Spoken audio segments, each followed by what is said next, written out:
বদল হলেই তো ভালো, গরিব মানুষরা তাহলে খেতে পারে। কোনো বদল দরকার নেই, এই সরকারই দরকার। এই সরকার যে উন্নত মানের বদল হচ্ছে আমরা তার পক্ষে। বেজে গিয়েছে ভোটের দামামা, উত্তাল রাজ্য রাজনীতি। কি বলছে রাজারহাট গোপালপুর, জানাবে আপনাদেরকে রাশকাট।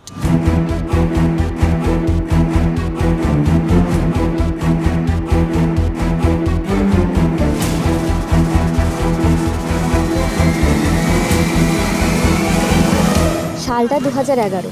35 বছরের সিপিএম শাসনকে হার মানিয়ে পূর্ণেন্দু বসুর হাত ধরে তৃণমূল কংগ্রেস ক্ষমতায় আসে 35,000 ভোটের ব্যবধানে। তারপর 2021-এর বিধানসভা নির্বাচনে শ্রমিক ভট্টাচার্যের মতো হেভিওয়েট ক্যান্ডিডেটকে 25,000 ভোটের ব্যবধানে হারিয়ে ক্ষমতায় আসেন অদিতি মুন্সি।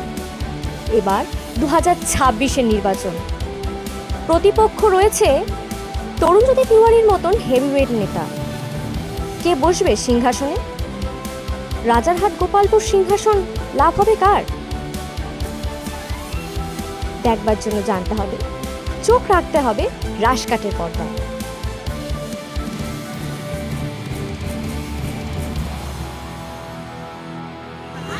রাস্তাটা আগে প্রচণ্ড খারাপ ছিল, মানে প্রত্যেক দিনের সমস্যা ছিল রাস্তা, সেটা এখন পুরোপুরি মুক্তি। এই অঞ্চলে আশা করা যায় তৃণমূল মোটামুটি খারাপ ভোট পাবে না। 5 বছরে উন্নতি বা উন্নয়ন সেরকম আমার চোখে কিছু পড়েনি। দেখতে হবে কি কোথায় প্রবলেমটা কোথায় আছে সেটা দেখতে হবে।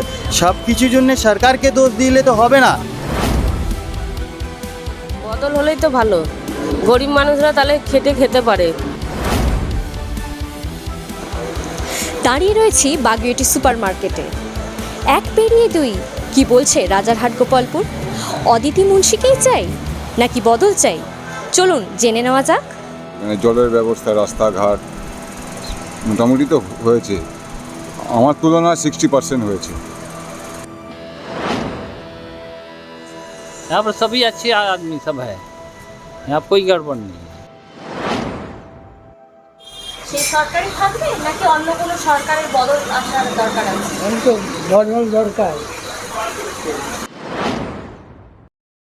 কোনো বদল দরকার নেই, এই সরকারই দরকার। এই সরকার যে উন্নত মানের বদল হচ্ছে আমরা তার পক্ষে।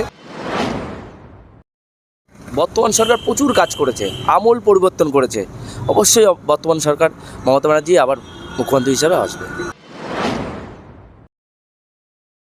আমাদের পাড়ায় অনেক উন্নয়নই হয়েছে, 5 বছরের আগে থেকেই উন্নয়ন হয়ে রয়েছে। ব্যক্তিমত না, অবশ্যই বদলের দরকার আছে। বদলের দরকার। আপনারা এতক্ষণ শুনলেন রাজারহাট গোপালপুরের উন্নয়নের ইতিহাস। কি হয়েছে এই 5 বছরে আপনারা জানলেন। এবার চোখ রাখতে হবে চৌঠা-মাইয়ের রেজাল্টের দিকে। জানতে হলে চোখ রাখুন রাশকাটের পর্দায়। ক্যামেরায় অর্কপ্রভ চক্রবর্তীর সঙ্গে জয়শ্রী রিপোর্ট, রাশকাট, কলকাতা।